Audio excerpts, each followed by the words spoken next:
بسم اللہ الرحمن الرحیم۔ دعاؤں کی قبولیت کے سنہرے واقعات، سبق نمبر 54۔ آخری فیصلہ اللہ کے ہاتھ میں ہے۔ یزید بن عبد الملک کے پاس ایک باغی کو لایا گیا۔ خلیفہ نے اس کے خلاف الزامات سنے تو اسے قتل کرنے کا ارادہ کر لیا۔ ادھر باغی کے منہ سے بے اختیار نکلا، عسى فرج یأتی بہ اللہ ان لہ کل یوم فی خلیقتہ امر۔ عن قریب اللہ تعالی میری رہائی کے اسباب مہیا کرے گا، کیونکہ ہر روز اس کا اپنی مخلوق کے بارے میں نیا حکم ہوتا ہے۔ یزید کہنے لگا، واللہ لأضربن عنقک اقتلوہ، اللہ کی قسم میں ابھی تمہاری گردن اتارنے والا ہوں، لے جاؤ اس کو قتل کر دو۔ سپاہیوں نے اسے قتل کرنے کے لیے سامان لانا شروع کیا۔ اسے قتل کرنے ہی والے تھے کہ مشہور تابعی ہیثم بن اسود نخعی داخل ہوئے۔ یہ کوفہ کے شریف لوگوں میں سے تھے، نامور خطیب، عمدہ شاعر اور حدیث کے ثقہ راوی تھے۔ یزید بن عبد الملک ان کا بے حد احترام کرتا تھا۔ انہوں نے جب اس باغی کو دیکھا تو فرمانے لگے، امیر المؤمنین، یہ مجرم مجھے بخش دیں۔ یزید نے ان کی طرف دیکھا اور کہا، ہو لک، یہ آپ کا ہو گیا۔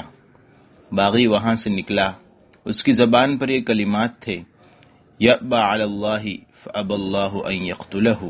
خلیفہ نے اللہ کو چیلنج کیا اور ایک فرد کو قتل کرنے کی قسم کھائی، مگر اللہ نے نہ چاہا کہ اسے قتل کیا جائے۔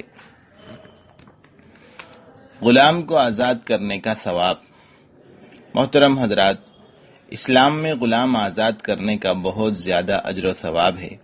خود اللہ کے رسول صلی اللہ علیہ وسلم اور صحابہ کرام رضی اللہ عنہم نے بہت سے غلاموں کو خرید کر آزاد فرمایا۔ سیدنا ابوبکر صدیق رضی اللہ عنہ بطور خاص اس نیک کام میں آگے آگے رہتے تھے۔ اسلام نے مختلف انداز میں اپنے ماننے والوں کو تلقین کی ہے کہ غلاموں کو آزاد کریں۔ آج کے دور میں غلامی کی لعنت ختم ہو چکی ہے، مگر کبھی کبھار آپ کے دل میں خیال آتا ہوگا کہ آج کے حالات میں غلاموں کو آزاد کروانے کا اجر و ثواب کیسے حاصل ہو سکتا ہے۔ آئیے حدیث شریف میں اس کا آسان نسخہ پڑھتے ہیں۔ رسول اللہ صلی اللہ علیہ وسلم نے فرمایا، جس شخص نے صبح کے وقت یہ کلمات کہے، لا الہ الا اللہ وحدہ لا شریک لہ، لہ الملک ولہ الحمد وہو علی کل شیء قدیر، اس کے لیے سیدنا اسماعیل علیہ السلام کی اولاد سے ایک غلام آزاد کرنے کے برابر ثواب ہوگا۔ اس کے نام اعمال میں 10 نیکیاں لکھی جاتی ہیں اور اس کے 10 گناہ معاف کر دیے جاتے ہیں، 10 درجات بلند کیے جاتے ہیں، اور وہ شخص شام تک شیطان سے محفوظ رہتا ہے۔ محترم حضرات، اگر وہ یہی دعا شام کے وقت پڑھتا ہے تو صبح تک اسے یہی ثواب ملتا ہے اور صبح تک شیطان سے محفوظ رہتا ہے۔ اوپر والی دعا کا ترجمہ کچھ اس طرح ہے، اللہ تعالیٰ کے سوا کوئی معبود برحق نہیں، وہ اکیلا ہے، اس کا کوئی شریک نہیں، بادشاہت اسی کے لیے، تعریف بھی اسی کے لیے ہے، اور وہ ہر چیز پر قادر ہے۔